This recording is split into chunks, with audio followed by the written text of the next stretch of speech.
Welcome to the show. I'm your host, Courtney Brain. Feel like that was lazy. Like, it's so awkward not to have opened with, this is an intentionally inclusive hub of sex positive resources. But after this past weekend and analyzing the survey results that I asked people to fill out for me, asking those two questions, I see that this is a little bit more than just an intentionally inclusive hub of sex positive resources. This is more than just an experience based education tool, and I'll get into that later on in the podcast. But first, I want to thank Waxo, WAXOH.com, for their continued support of something positive for positive people. If you haven't already, please go and check that out. It is an LGBTQIA friendly digital magazine. They allow me to post a lot of the content that I normally talk about on something positive for positive people. A lot of places really don't allow me to do that because, stigma. But this is one place that allows me to do so. And the most recent blog post that I've been able to submit, I've been able to provide input on, is what it looks like to have a healthy friends with benefits situation. So if you haven't already, please go and check that out, WAXOH, and I'm just sharing my input on what I think it requires in order to have a healthy friend with benefits situation. I had a really good weekend this past weekend, and actually 2 weekends ago too. I'll start with that one, the one from 2 weekends ago. I went on a secret event that I've been telling you all about from time to time. I didn't go on a secret event. I went to a secret event. Oh, man, that is going to happen a lot in this podcast, I'm sure. But the event was, it was large. There were a lot of people that came from all over to this one place. It was very safe. People were able to connect and meet other people who understood the challenges of dealing with the herpes diagnosis. And we're talking about just like a couple of different parties over the weekend, like swimming at the pool, and just a weekend of socializing with people who also have herpes and don't have to necessarily deal with that anxiety that comes when you're meeting a new person and being like, oh my God, they're going to find out, or when do I tell them I have herpes? So you got to see a lot of people like in their element. There were so many smiles and there was so much support. There was just so much love and connection between people, like people who were normally like hermits, for example, me. And I've even got to meet a few of our podcast guests as well. So that was really cool. And I got to host a panel discussion about, herpes. And the people who showed up came and everyone opened up and shared about their own experiences, and we talked a little bit about stigma, what we're doing about that. We talked about some of the challenges that we were facing as individuals in the room, and this was one of the first times that I heard more men speaking than women about herpes and opening up and getting into the depth of that jar that we often don't want to open, of vulnerability. So it was really cool, and I highly recommend that if you have an opportunity to attend one, or if you come across it, find one, that you check it out, or at least consider it, because I think that this is something that can be very useful. I think that it's useful to have a community behind you. It's useful to have support behind you and be able to see yourself interacting when you don't have to deal with the anxiety of a diagnosis at all versus when you do. And that was something that I went through when I first began to go to different groups. I believe my first event was a float trip, and I met a lot of people who didn't look like me, didn't think like me, didn't act like me, and I got to just see myself outside of my comfort zone, but in a way that was different because we were all connected. It's like we all know that we have herpes, like the people who are here have herpes, so it's not really a big deal, right? It's such a big deal when you have to think that, though. And what I mean by that is it can shift our personalities completely. And I've been told that I was acting a little bit weird after my diagnosis. Well, they didn't know that it was my diagnosis, but friends around me would say I acted different or I acted weird, or that I was kind of cut off. But the thing was, I was just ready to go back and interact with my real friends. And when I say my real friends, I mean the people who knew I had herpes, because there was just something about being connected to someone through that. I think that struggle binds us a little bit tighter, or it has us more deeply connected just because of something like that. I mean, think about it. If you're someone who has reached out to or has seen any person who is open about their HSV status, about their positive HSV status, and you've reached out, think about how much of your guts you may have spilled to them. I've gotten some messages from people where we've discussed, like, parent issues, we've discussed past trauma, we've discussed relationships, we've discussed some very deep and vulnerable stuff, like, out the gate. And so there's proof there. There's some sort of deeper element of connection that takes place between people who share a common struggle. And I noticed that I couldn't wait to get back to the people who shared my struggle, because my friends became strangers after it was one of those things where it's like, oh, you got herpes too? Yeah? Oh, man, well, and then you can share all of that stuff that you just had bottled inside of you, and you're understood. There's power in being understood. And that's why I think people treat a lot of the open herpes activists like therapists, because there's a sense of relief that comes with being able to express yourself. And I experienced this relief and kind of got addicted to it, more so than my friends. It was like I like myself more when I'm around the people who know I have herpes and it's not an issue, and I can share those struggles that came with it, than I did with the people that I've known my entire life. And I had a decision to make at some point. I got tired of, only being able to connect as my real self when I was hooked online, or when I was plugged into the internet and on these sites, or whenever I was socializing in groups. And I wanted more of the real connection, the human connection, the person to person, the eye contact, like the physical presence, the physical touch. And so I began telling friends. And it was the best decision I ever made, because my posture changed around these people, and they noticed it before I did. My tone changed. I was less hermity, if that's a word, but I was less like slouched and small. I became big. Personalities are big. We're all big in personality.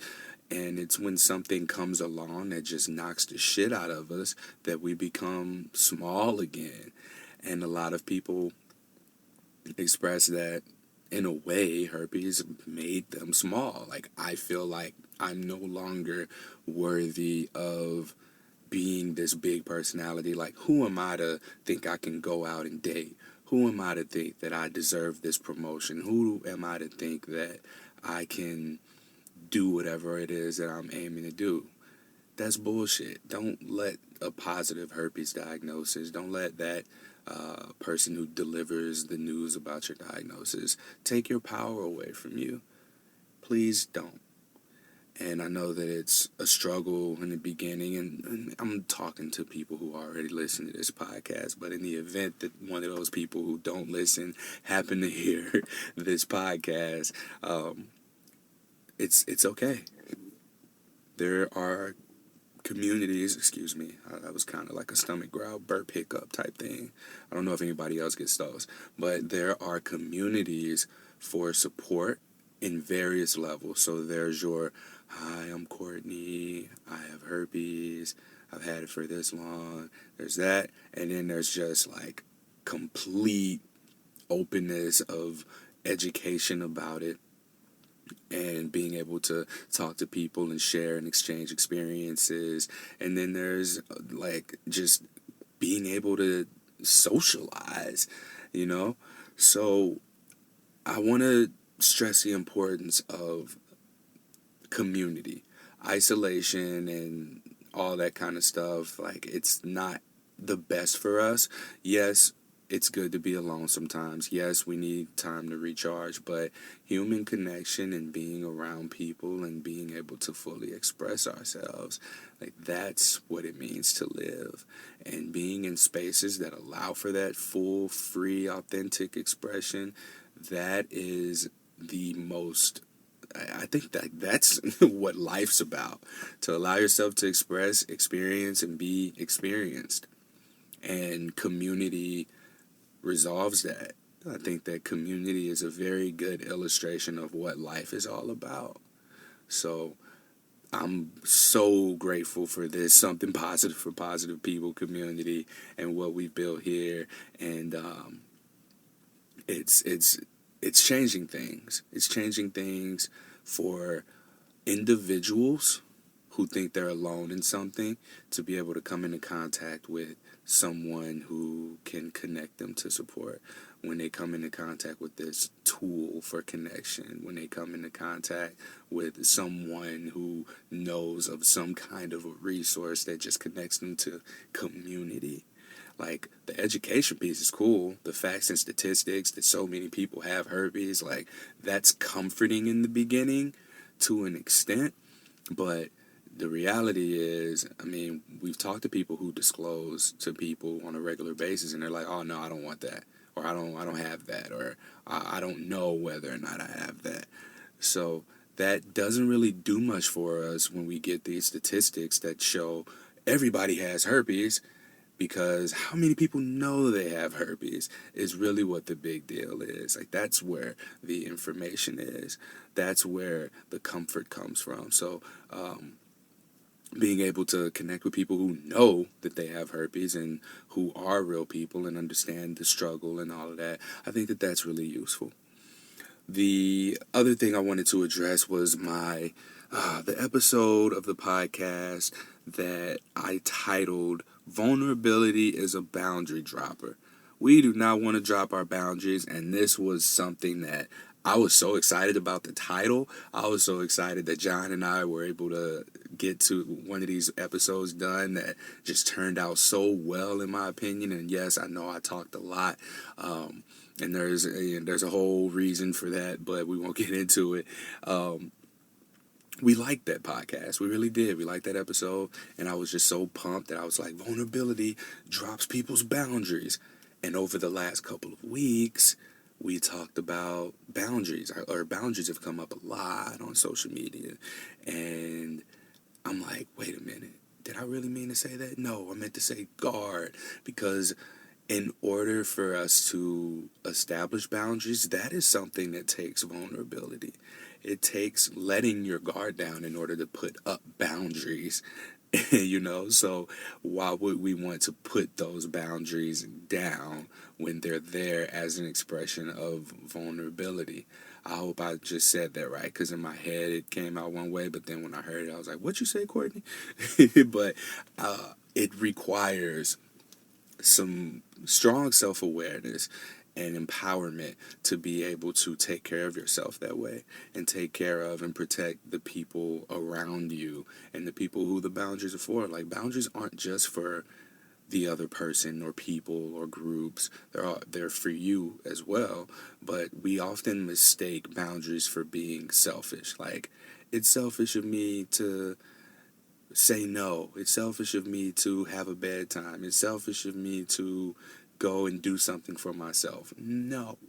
These are healthy boundaries. These are things that you need in order to be what other people need you to be. So this is the least selfish thing that you can do, is set boundaries. So I'm not going to change the title. I'm muffed up, and I'm going to just own that. But vulnerability is a guard dropper, if anything else. So I'm glad nobody shat on me via messaging, being like, "What do you mean vulnerability is a boundary dropper?" And that was a unisex voice, by the way. Another thing that happened, so I realized that I experienced quite a little bit of growth. Quite a little bit of growth doesn't make sense. I experienced quite a bit of growth over the weekend. So this past weekend, Sierra's never off work. So she got off work on a Sunday. But she works like 12-hour shifts on Saturday. So she got off work probably around 8 p.m. and we get together with a couple of her friends and we go out. We never go out. So I don't want to say never. We rarely go out is a more accurate statement. So pre-gaming at home, and then we get an Uber and we get dropped off to a place that we go. It's probably maybe 10 minutes away from where we live. And we get there and the street's blocked off. It's like, oh man, oh well, people just had to get let out at the end of the street for some strange reason. So we get let out at the end of the street. We walk around the corner and I just see so many dicks and tits all over the place, and fanny packs. There were dicks, tits, and fanny packs all over, just walking the street. And the place that we were going to, like, I grabbed the door handle and I pull it and it's locked. So apparently there's like a naked bike ride or something, and this street was where like the bars that were okay with that, with people just being naked except for wearing fanny packs, and it was all over the place. There was just nudity everywhere. I saw more real life dicks than I have in my entire life over this like 2-hour time span.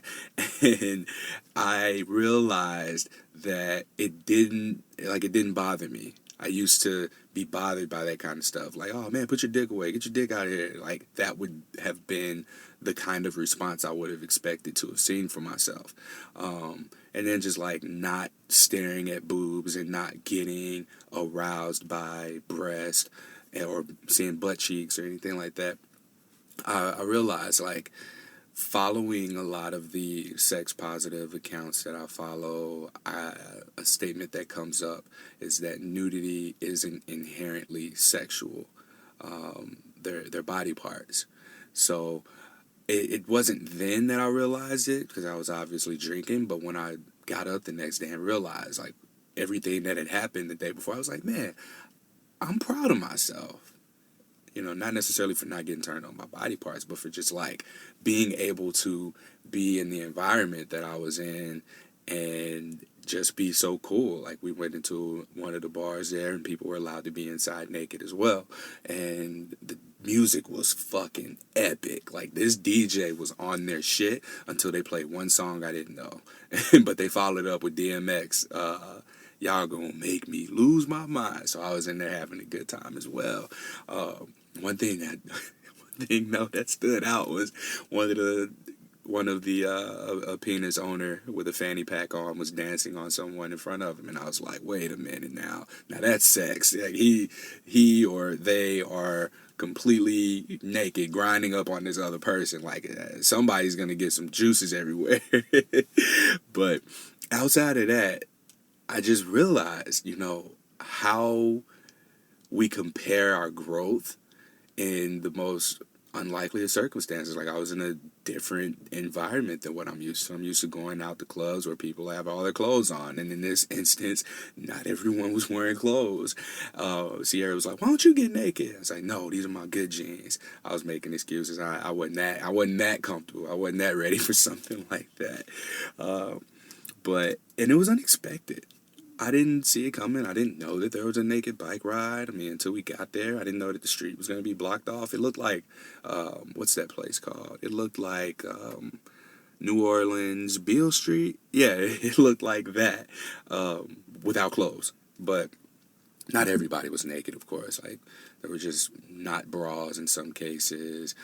Some people had their bikes, I guess, and it was cool. It was just cool to see people being able to openly and freely express themselves, and everybody just get along and be cool. And I encourage people to get environments where people are able to freely express themselves, be it at like a naked bar crawl, or if it's an activity that you enjoy, if it's like salsa dancing, if it's pole dancing, if it's any kind of dancing really, if it's any type of improv, if it's some sort of art, if it's music related. these are the kinds of places where we get to experience ourselves. We get to see and just observe what we're thinking and our behaviors and compare it to how we think we would have responded to things. So I had a period there where I just was so happy about that. I was like, damn, good job, Courtney. Getting into what I really wanted to talk about in this podcast episode, 20 minutes in, I wanted to share with you all the findings of the survey that I asked people to fill out. So this was just a 2-question survey. The first question was, have you experienced depression, suicide ideation, self-harm tendencies, or attempted suicide after your herpes diagnosis? And the participants were people who listen to Something Positive for Positive People and have herpes, which is majority of the audience, I'm finding out. And so that was a question. It was check all that apply. And then the follow-up question was, how has listening to Something Positive for Positive People helped you? I am not surprised that 98.98% of the participants experienced depression. That does not surprise me. What does surprise me is the number of people who've attempted suicide, and that number is 6%. So to give you an idea, the survey capped out at 110 people, and because I hadn't paid for the subscription, I guess they didn't expect that because they just stopped allowing me to read responses after 91. So that the numbers, the statistics are based on 91 responses that we got. So suicide ideation was 48.98% of people, and the self-harm tendencies were 26.53% of people. We got to do something about this. And the perfect opportunity has come up in order to do something about this, and I haven't talked in detail about what STD Engage is, but that's who this survey is for. I'm submitting an abstract, which is essentially a short version of a research paper presenting the findings in order to get accepted to this event, which is a weekend-long conference in November. Now, the submissions, I thought they were due this coming Friday, but they gave us until August this year, August 11th, I believe, to submit the entire thing. So I have a lot more time to go in and make sure that all of the that I'm fulfilling all of their guidelines in order to submit and get accepted to come here. But STD Engage, from what I understand, is a conference of medical health professionals who have big titles behind their names, who are able to potentially get this podcast to people when they are diagnosed, at the very least. That's been my biggest goal and my biggest challenge so far, is getting this podcast to people when they need it. So this is an opportunity for me to present an innovative, empowering tool, which is, it was in their description. I should have brought my laptop in here so I could read it verbatim. But they're looking for a tool like Something Positive for Positive People, and I'm just presenting the problem here in a way that shows that there is a solution that's just not being utilized. I guess something like this is being seen as a threat by doctors and the people who provide STI testing, but whenever I reach out and I'm like, hey, I do this thing that provides emotional aftercare for the people who are diagnosed with herpes, or really any STI. If you're diagnosed with HIV, we have a few episodes there, and you know that it's okay. So I'm always met with some kind of resistance and we don't share outside resources and all that kind of bullshit. So I'm going straight to the top. This conference is supposed to be the head honchos, I guess, of the disease realm. They're looking to help prevent the spread of STD. So apparently STD rates are higher than they've ever been, and they're looking for a way to stop that, essentially. So This survey, like I said, I presented the numbers for the answer to question number 1, and the second question being, how has listening to something positive for positive people helped you? I broke it down because these were short answers, so I had to find a way to quantitatively measure what the responses were. Every response outside of the people I'm thankful for contributing, but they don't listen to the podcast, so I had to take them out. There were 5 people who said, I don't listen to the podcast, but the beauty in that is that now they know about it. So we got 5 new listeners, yay! And the 3 categories, they are stigma/education, and I measured these by using words like normalize, fight stigma, educate, and learn. So if a sentence included any of these words or implied any of these things, it went into that category. So 40 responses mentioned stigma and education. The second category is self-empowerment. And the way that this was measured is by people mentioning that they felt empowered or that they were able to navigate relationships, some kind of mention of relationships, like being in a healthy relationship or having better relationships, talking about their sexuality and how connected they are, and then how connected they are to themselves, and then the popular statement here was that life goes on. 43 people responded with something like that in their sentence. Now, the way that the survey is, you can mention either one or all 3 of these. So it'll be more than the 91 people, just in case you're wondering, wait, that doesn't add up to 91. So the biggest category of how people felt something positive for positive people helped them is community support. I had to put both of them together. So all of the responses that fell under this category included either the word community, support, or they just said it makes me feel not alone. And that was probably the most popular response, was that it makes me feel not alone. So to have this safe tool where people are able to listen in their own world, or they can blast it on their speaker, or if they're working out at the gym or driving in the car, like, this is a safe tool to use without other people finding out that you have herpes before you're ready for other people to find out. And I was very shocked. Like, I didn't know that these were things that people were getting out of this. I thought people were just learning how to disclose more than anything. How do I disclose? How do I tell somebody that I have herpes? Because that's the number one question that I get when people reach out to me. So for the people who regularly listen to this podcast and to express to me that you are learning something, you're fighting stigma, you're educating other people, you're empowered. That gave me chills when I broke down 43 people said that they felt empowered in some sort of way, or people are having healthy relationships now.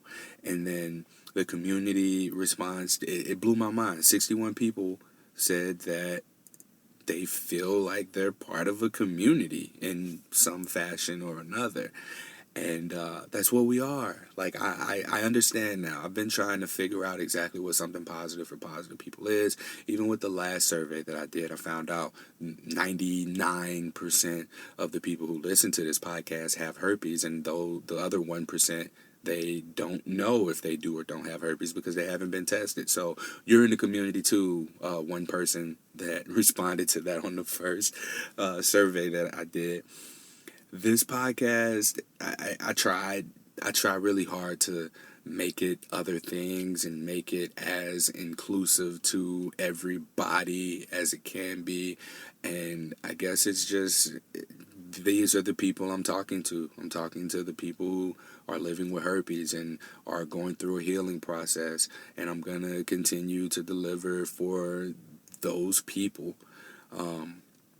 Not to say that I'm going to get away from the sex positivity or the intentional inclusivity, but I think that there was a time period where I tried too hard to make this something for everyone.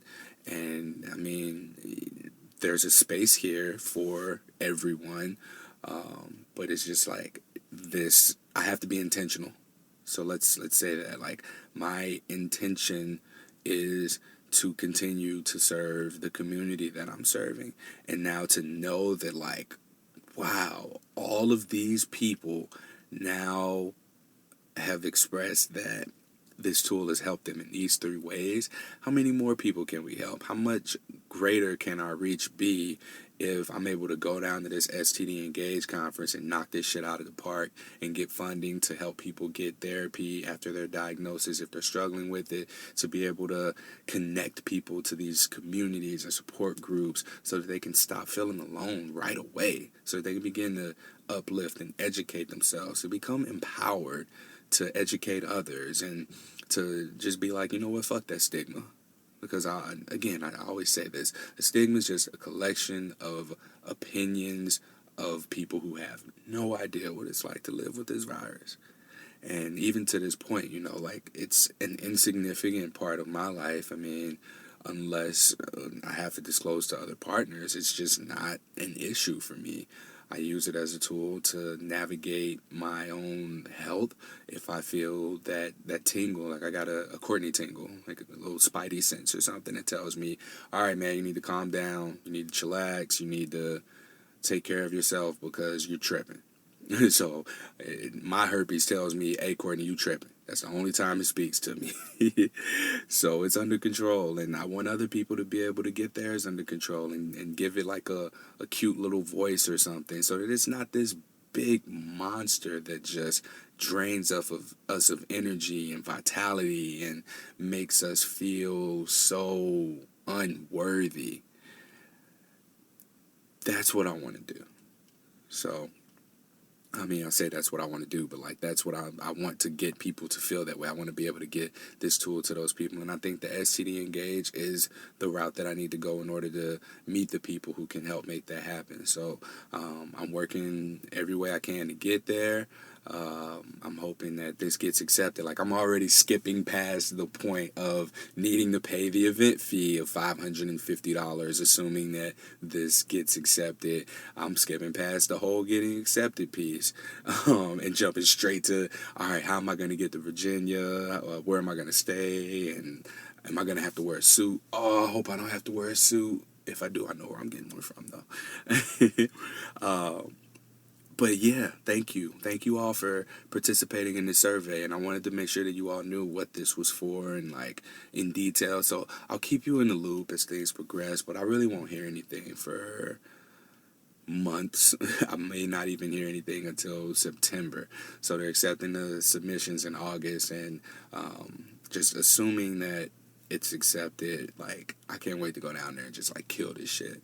So that's why I am also doing these podcast episodes solo now, to work on being able to present, to watch my ums and my likes and my stutters and my miswording of 4 and 2 like I did earlier in this podcast episode. Ain't that crazy how, like, there it is right there. It's crazy how I'm able to hold on to that kind of thought of when I messed up earlier in the podcast, but I could not tell you without sitting and really thinking about it what I ate for breakfast 4 days ago, even though it was probably oatmeal, because I've been on this oatmeal kick lately. But yeah, thank you. Thank you for doing this survey, and I hope to be able to get out here and present these statistics to the people and get some kind of connection into these places, so that people are able to find something positive for positive people, so that they're able to get connected to their hands member in their area, or access their support group nearby, and be able to just empower people. That's what this is. That's what, now that I know exactly what this is, like, you all helped me get a sense of direction. Yeah, it's a nonprofit, and yeah, there are things that I'm trying to do in terms of uplifting sex educators and prepare people for a diagnosis, and also help people who are struggling with their diagnosis get the aftercare that they aren't receiving from the people who give them their diagnosis. But this really helps. I'm so happy. Like, I'm really, really happy to have had so many people participate in this, and I feel y'all energy. I feel the energy. It's flowing through me. I feel connected, and I feel empowered to kick ass on this presentation. Like, the abstract is done. And then I said, like, again, damn it, the abstract is done and completed. I am going to go back through and essentially write a research paper, but I have to get the guidelines first. So let me make sure that I do that before I do all this unnecessary work. So, how am I? This is a very tough question to answer now, especially coming off of such like a high thing right here and coming off these past few weekends. The weekend that I did go on that trip to the herpes event and do the panel discussion, I found out that I was no longer going to have my primary source of income. I didn't get fired, quote unquote, but it felt like a firing. Even though I saw it coming, I knew that the company was going to be moving my position in-house. I wasn't expecting for it to happen so soon, and I had made some commitments to do some things like go to sex down south, and I wasn't prepared for that. I just wasn't. So I haven't been okay lately, and if you follow me on social media, you'll probably see that I haven't been posting near as much as I normally have, but it's just because I'm trying to focus here on this, and I'm also trying to focus on training now. So that's one element of my life now that is freed up now that I don't have that particular job, that safety net. So things are about to get a little bit more risky here. And while I'm less active on social media, I'm still here. And you can always connect with me at Courtney@spfpp.org. But yeah, I haven't been okay. And I've been telling people I am. My mom, I've been avoiding talking to her because she always knows. So I went on and just told her, because she can just hear it in my voice, like, what's wrong, something wrong. So I told her everything, and I was like, hey, don't worry. Like, I'm doing something about it. The anxiety from something like that, like, it shouldn't even be there, I feel like. But the anxiety is really fueling me to do the things that I'm doing as long as I'm doing things. So I feel like the anxiety begins to like get heavy and maybe become depression when there's nothing being done. So as long as the anxiety, energy, or whatever it is moving, flowing, going through something, moving towards something, I think that I'm able to manage it. But that shit hit hard, y'all. When I got that message, I was just like, you know what? I'm here. I'm doing this panel. I'm on vacation right now, so I'll just deal with it later.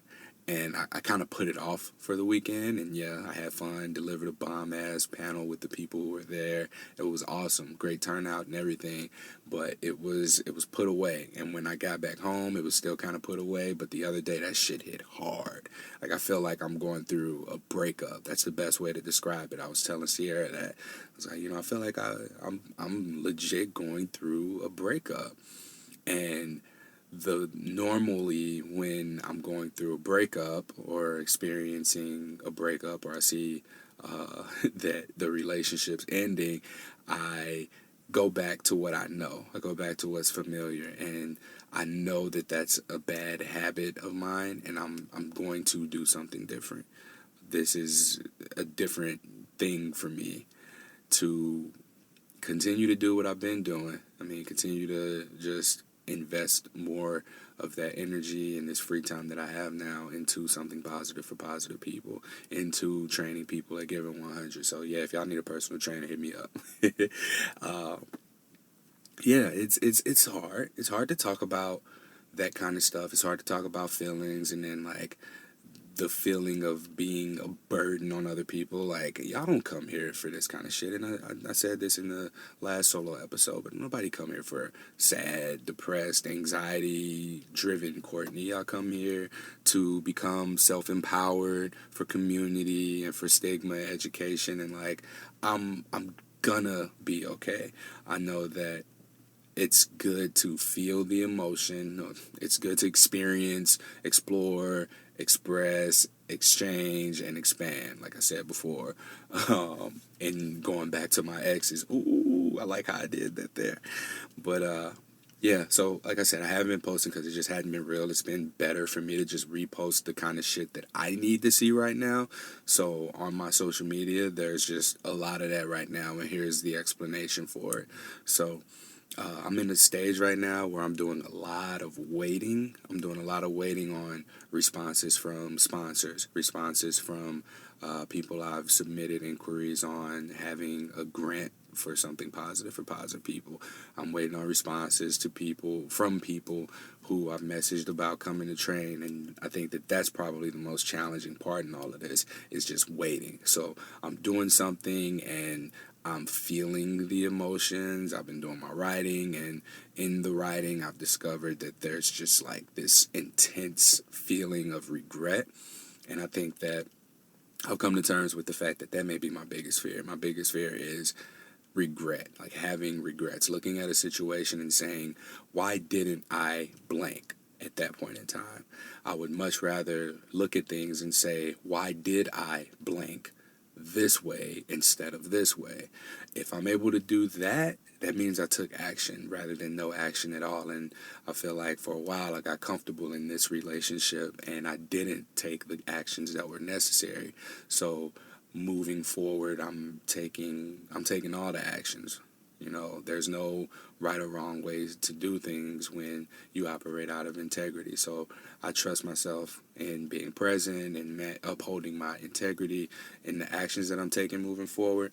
And I know things are going to work out, but that doesn't stop the thoughts and the feelings. So if you're somebody who's also struggling with thoughts and feelings of how things might turn out later, the best advice that I can give you, what's helping me, is being present. So looking around the room, that shirt's orange and it's got transparent stripes on it. I'm in a closet. There's a sheet of paper right here with the statistics from the survey finding on it. My palms are sweaty because it's hot as hell in this closet, and my voice is normal to me at least. My eyes are big and closing as if I'm talking right across from a person right now. My knees are shaking. Like, bring yourself to the present by identifying those things. And in this present moment, everything's okay. You're here. You're breathing.